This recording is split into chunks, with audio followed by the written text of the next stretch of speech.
Hi everyone, my name's Ryan. As you probably already know, one of my favourite things to do is look after Mickey and Molly, our pair of miniature donkeys, and every day really I take them up to their top paddock. Whilst I'm doing this, I like to look at all of the different wildlife and especially the wildflowers that are in Reg's meadow as I walk on up. I did want to do a bit of an in-depth look at some of the flowers that are up there with Mickey and Molly today, but as you can probably see, they're actually just trying to eat everything. So I don't think it's going to work. So what I'm going to do is I'm going to go and pop them in their paddock, and then I'll be back and we'll have a look at some of the flowers in the meadow.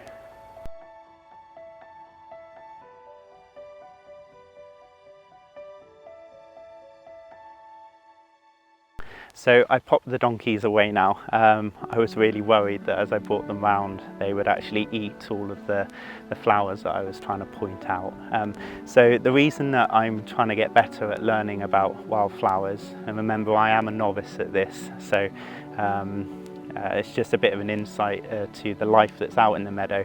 But yeah, the big reason I'm trying to learn more is I commentate the 2 o'clock demonstration pretty much every day, and we're overlooking this amazing wildflower meadow, or Reg's meadow, that's in front of us. So yeah, we're going to have a little look around the meadow and I'm going to point out some of the ones that I particularly like, and I've done a little bit of research about them and a couple of interesting facts. The first one is this one here, which is quite a small little flower, which is a little bit lower down than some of the higher growth. This is a muskmallow. I think it's a really striking little flower, which is actually really close to the path and it's quite easy to spot. Now, I've done a little bit of research about this one, and some of the interesting facts I found out is, in fact, in France they know the French word for this flower is mauve, and apparently that's where we get the English term for the colour from. And I actually messaged one of my best friends last night who is French, and they confirmed that that's where the term comes from. Another quite interesting fact, in the family of this flower, in the muskmallow family, is something called the marshmallow, and apparently this is one of the flavourings that they use for sweets. Okay, so one of the other flowers that I really like are these ones here, which are probably one of the most common wildflowers that's in Reg's meadow. This is marjoram. They're sometimes called wild oregano. This plant really flourishes in dry chalk soil, which is why obviously here it's perfect for them. I see quite a lot of this where I live. I live in an area called the Chalk Valley, which is just outside of Salisbury. So I'm really used to seeing lots of these different wildflowers as the soil is really chalky, and there's lots of this stuff about. Obviously oregano has been used historically for food, for seasoning, as a herb used throughout cookery. And as you can see, the insects really love this flower. We've got lots of little honeybees up here from our hives down the very bottom of the meadow.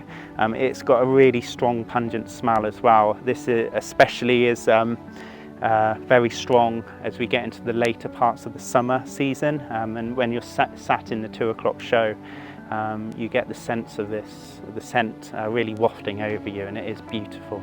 So the final one that I wanted to point out to you, which I've noticed quite a lot of recently, and I've never really noticed it quite as prominently as this year, this beautiful long stemmed flower here. Now I hope I get the pronunciation of this right, but this is called aguamany, and its character is these 5 petaled yellow flowers on this really long stem. Now the reason I like this one, last night I was scouring the internet, because as you are probably more than aware, one of my favourite things is the Harry Potter series, and I was scouring the internet to try and find some link between the flowers that we've got up here in the meadow and Harry Potter, and I didn't have much success, I've got to be honest. But one of the things I did find out was there's lots of connections between this wildflower here and ancient British folklore, especially to do with witchcraft. So I've got it written down. It's quite a bit of information I want to talk to you about. So apparently this plant here was often used by witches in their potions to and their spells to help ward off hexes, and apparently it was commonly hung in sachets in people's houses to help ward off goblins and evil spirits.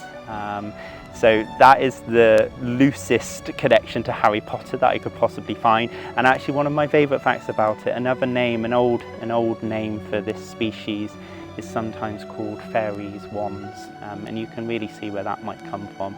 A beautiful little flower, and again these are really easy to spot as you walk around the meadow because they are just so tall and the colour is so vibrant against the green of the meadow.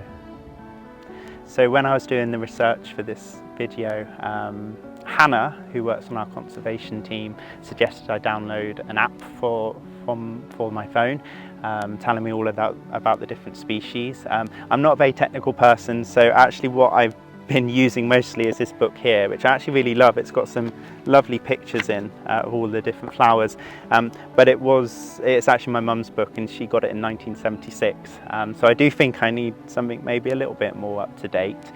I really hope you've enjoyed learning about some of the species with me today. Definitely on your next visit, if you come throughout pretty much all the way up to the end of September, the meadow just looks amazing. On your next visit, have a walk around, see if you can spot some of the species I've been talking about. Thanks guys, see you later.